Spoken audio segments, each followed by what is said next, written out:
आज का दिन हमारे लिए बहुत ही ये गर्व का दिन है, पर्व का दिन है।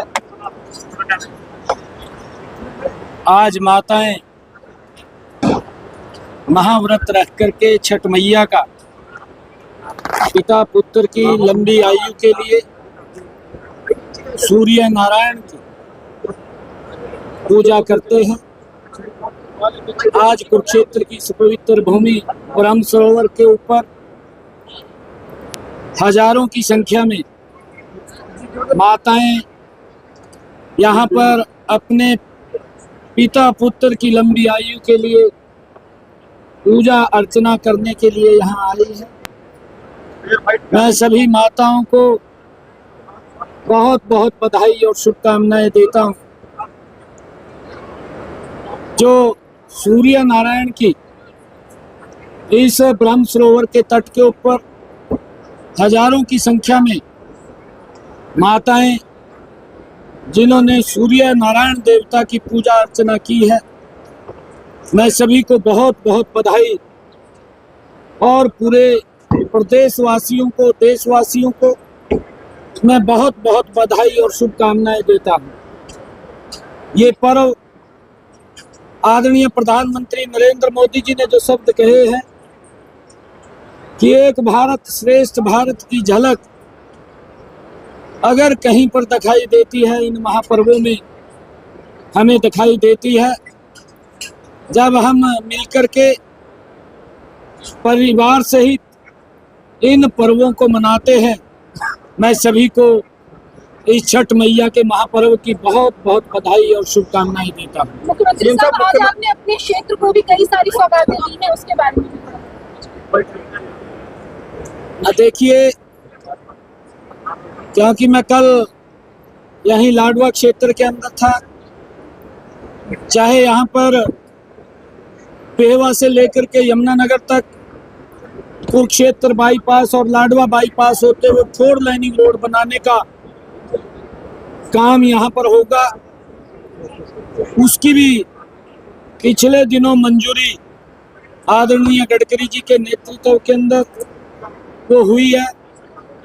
जो सड़कों का जाल आदरणीय नरेंद्र मोदी जी के नेतृत्व में देश के अंदर बिछा है, पूरा का पूरा देश इन सड़कों के जाल से बहुत नज़दीक एकजुट आया है। मैं इस क्योंकि जो और भी कई कामों की और लोगों का धन्यवाद मैंने किया है। और आज छठ मैया का महापर्व है।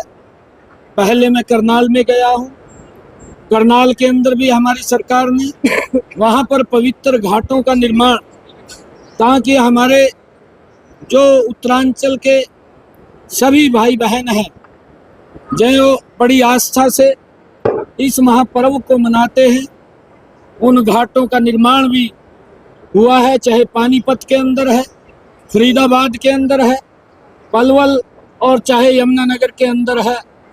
लगातार हमारी सरकार ने उन पवित्र घाटों का निर्माण करके लोगों की आस्था को और सशक्त मजबूत करने का ये काम किया है। मैं सभी को इस अवसर के ऊपर बहुत बहुत बधाई। सर, केंद्रीय मुख्यमंत्री मनोहर लाल जी भी आज चंडीगढ़ में है, आपकी मुलाकात अगर उनसे होगी तो हरियाणा में ऊर्जा को लेकर नई योजनाओं पर काम किया जा रहा है, नए पावर संयंत्र लगाने हैं, योजनाओं पर काम किया जा रहा है। कल आदरणीय हमारे केंद्रीय कैबिनेट ऊर्जा मंत्री आदरणीय मनोहर लाल जी हरियाणा के अंदर आए थे। आज उनकी हिमाचल प्रदेश में बैठक थी, हरियाणा की बैठक है, पंजाब की बैठक है और चंडीगढ़ की बैठक। एक याचिका दायर और इन बैठकों में क्योंकि ऊर्जा को लेकर के कई विषयों के ऊपर आदरणीय मनोहर लाल जी चर्चा करने वाले हैं, और उस बैठक के अंदर हमारे मंत्रीगण वो उपस्थित रहने वाले हैं। याचिका दायर हुई है ओम प्रकाश चौटाला चौटाला की पेंशन बंद की जाए, और हाईकोर्ट ने भी संज्ञान लिया। याचिका दायर किसको लेकर के? पेंशन बंद करने को लेकर ओम प्रकाश चौटाला की पेंशन बंद की जाए, सेठ बरसामी की और अजय चौटाला की, उसको हाईकोर्ट ने भी आज संज्ञान लिया है, एक याचिका दायर की है। सजा चुके हैं, सेफ्टी कोर्ट फैमिली सब होगी इनकी सजा। देखिए, माननीय कोर्ट का आदेश जो भी होगा हमारे लिए सर्वोपरि है और माननीय कोर्ट जैसा भी आदेश वो देता है उसको देख करके लागू करना वो सरकार की जिम्मेवारी है। जो कोर्ट ने आदेश दिया है, क्योंकि अभी आपके माध्यम से मुझे इस बात का पता चला है, और जो भी आदेश होगा उसका पालन करेंगे। सीएम साहब, इस पर फिर से जो शीतकालीन सत्र रहने वाला है, पर अभी तक नेता प्रतिपक्ष का नाम सामने नहीं आया है, इस तरह से। देखिए, कांग्रेस झूठ की राजनीति करती थी और कांग्रेस की उस झूठ की राजनीति को अब पूरे देश से नकार दिया है, क्योंकि कुछ दिन झूठ चलता है। हमारे हरियाणा की एक कहावत है, मैं पहले भी इस बात को लगातार बोलता था, आपके माध्यम से भी मैंने बोली है कि काठ की हांडी है, एक बार चढ़ती है बार बार नहीं चढ़ती। इनका झूठ थोड़ा तो चला, हिमाचल में चला, कर्नाटक में चला और तेलंगाना में चला, परंतु अब इनका झूठ चलने वाला नहीं है, क्योंकि इस झूठ की पराकाष्ठा तब लांगी गई, लोगों ने देखा जब लोकसभा के चुनाव में नरेंद्र मोदी जी इस देश को मजबूत करने के लिए दिन रात मेहनत कर रहे थे। ईमानदारी से इस देश को आगे बढ़ाने का काम आदरणीय नरेंद्र मोदी जी कर रहे थे।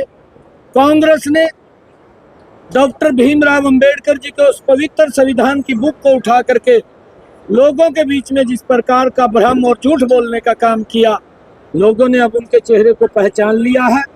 अब कांग्रेस का वो चेहरा, वो झूठ का नकाब उतर चुका है। अब देश और प्रदेश के लोग उनकी बातों में आने वाले नहीं है। हरियाणा के अंदर कांग्रेस का सुपड़ा साफ कर दिया और अब महाराष्ट्र और झारखंड के अंदर भी कांग्रेस का वहां के लोग सुपड़ा साफ करने वाले हैं, क्योंकि झूठ लंबा नहीं चलता, ये थोड़े समय चलता है और इसका नुकसान देश को भी होता है और लोगों को भी होता है। डीएपी की कमी की वजह से किसान ने सुसाइड कर दिया है, उसको लेकर क्या कहेंगे? अभी थोड़ी देर पहले सुरजेवाला ने भी उसके ऊपर प्रेस कॉन्फ्रेंस किया और कहा है कि किसान काली दिवाली मनाने के लिए किसान आंदोलन का बता देखिए, मैं बार बार ये बात कह रहा हूँ, क्योंकि खाद की कोई कमी नहीं है। पिछले वर्ष जितना खाद अब तक आया था उतना खाद अब तक हरियाणा के अंदर पहुंच चुका है। जो भी और कमी है उस कमी को लगातार हम पूरा कर रहे हैं।